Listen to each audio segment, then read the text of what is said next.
okay.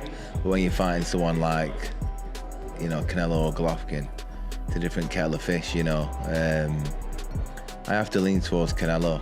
You're not going to beat Canelo until somehow over a long period of time, Canelo... During the press conference, Canelo Alvarez fired back at Terence Crawford, insisting the American is not on his level. Canelo claimed Crawford's focus is merely on surviving 12 rounds rather than delivering a competitive, entertaining fight. According to the Mexican champion, such overly cautious tactics lead to dull bouts that leave fans disappointed when they expect a true spectacle. Kell Brook, who has first-hand experience in the ring with both Gennady Golovkin and Terence Crawford, issued a strong warning about the upcoming clash. He emphasized that this fight will be unlike anything Crawford has faced before. Brook pointed out that Canelo's style is fundamentally unique, blending power, ring intelligence, and tactical versatility in ways that set him apart. Unlike the shorter, speed-reliant Crawford, Canelo poses a completely different physical and strategic challenge. It's a wow fight, It's two prime athletes fighting against each other, but you've got to sway towards Canelo. Crawford's gonna have to, move up, and I knew when I bought Golovkin, there's a big difference, especially with someone that, fighting a middleweight, a mediocre world champion is okay, but when you're fighting someone like, Canelo or Golovkin, it's a different kettle of fish, I have to lean towards Canelo, but, Crawford's very, very, very good. You think Crawford still got the legs? Obviously, he's very much got great IQ in the ring. Brook further highlighted Canelo's ability to adapt mid-fight and physically impose his will. He explained that facing a strong, versatile fighter like Canelo demands a completely different mindset and preparation. In Brook's view, the warning to Crawford is clear: this is not the same kind of opponent he has previously encountered. He's still got the legs to be maybe outmoving Canelo if he needs to. Well, I don't know, I think when we look back at Mayweather when he beat Canelo, he's a mover. Crawford's not really like Mayweather in that aspect. He's more, he kind of sets his feet. He's cute with how he approaches chucking shots and moving. I think it's a different fight to Mayweather, and Canelo's obviously a different fighter from when he boxed Mayweather. But like I say, it's one of them what we've got to tune into and watch. Both unbelievable fighters, but I'd have to favour Canelo. Just his size and his experience, and just his ring generalship. He's got confidence. He's big. Veteran commentator Jim Lampley voiced strong confidence in Canelo Alvarez's chances of victory.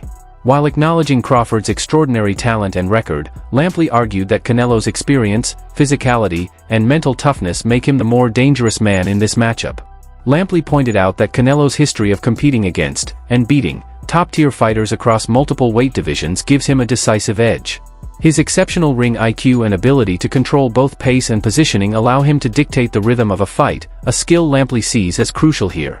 Additionally, Canelo's defensive craft and counterpunching could neutralize Crawford's offense. In Lampley's analysis, Canelo's all-around skill set gives him the upper hand despite Crawford's undeniable abilities. He's a great defender. He has the most solid punch resistance of anybody in the sport. Nobody's ever knocked him off balance. Nobody's ever really knocked him down. There's only one official knockdown in his career, and it was because he bounced off the ropes when Jose Cotto hit him with a hard shot to the chest. And the referee employed a strict interpretation of the rules and said, oh, the ropes held you up, so that's a knockdown. He's never been put on his back by anybody. He rides horseback every morning. His legs are the strongest in the sport. You're not going to beat Canelo until somehow over a long period of time Canelo beats himself. If he gets tired of all the discipline he has had to employ to make all the money he's made, if he has enough giant ranches in the Yucatan, if he has enough beautiful horses, if he has had enough unforgettable dinners with Mexican billionaires in Mexico City and Vegas, then maybe. But my guess is he will retire without incurring another loss because it's important to him to do that. Which implies you like him against Bud Crawford. I do like him against Bud Crawford, but I do think that it's a great fight. Now, I could change my mind when we get closer. Bud Crawford, to me, is a latter-day Sugar Ray Robinson. He has the multiple skills of Sugar Ray Robinson. He can defend or attack. He has a deep inner mean streak that he can employ at any moment in a fight to get what he wants. Before the fight against, help me out here, Madrimov was his last fight. Spence? Spence. Yes. Before the fight against Errol Spence, there were quite a lot of people in the sport, in boxing media, who were saying, I like Spence to win the fight. I was one of those people who said, no way.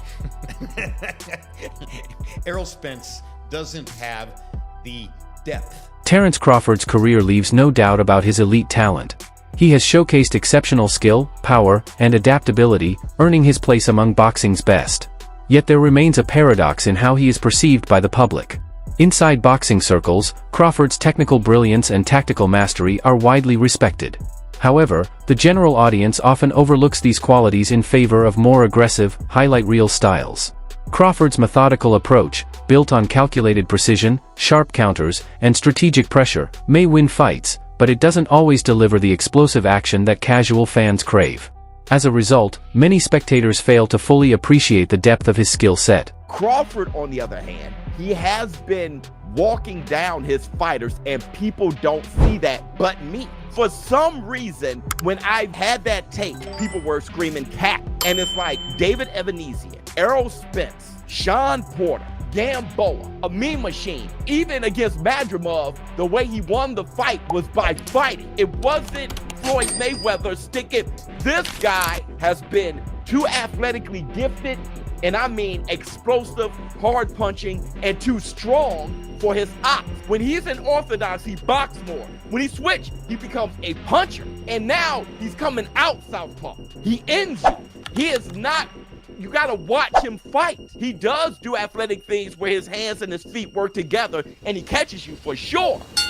But what he mostly do is he punishes and he bullies his op, because he walks you down and whips your ass.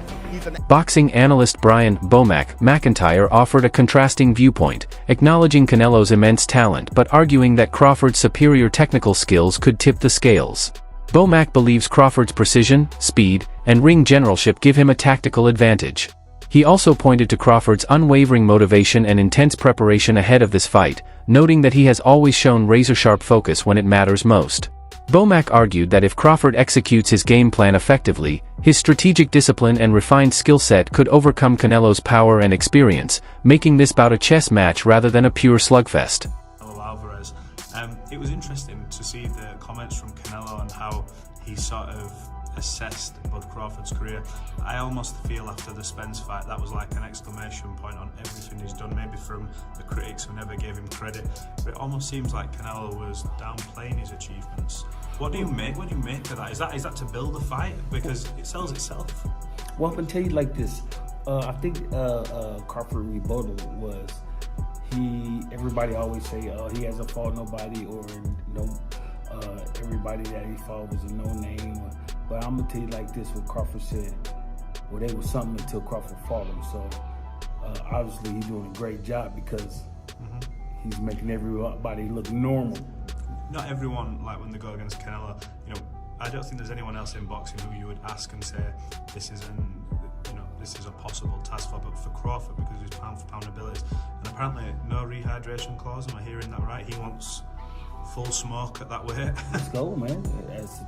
That's what Crawford wants. He wants to show the world that he's the best. So, and why put stipulations in there when you know that you can be the best? So let's go test ourselves. Look, I appreciate you taking this time. We don't get to speak all the time, so it's good to get you over here, and maybe we'll catch up later in fight week, but I appreciate you. Thank you. Canelo Alvarez's business manager, renowned for overseeing one of boxing's most lucrative careers, emphasized the champion's physical advantages. He claimed that Canelo's body is uniquely built to absorb punishment while minimizing damage, a rare attribute that gives him a crucial edge heading into the fight with Crawford.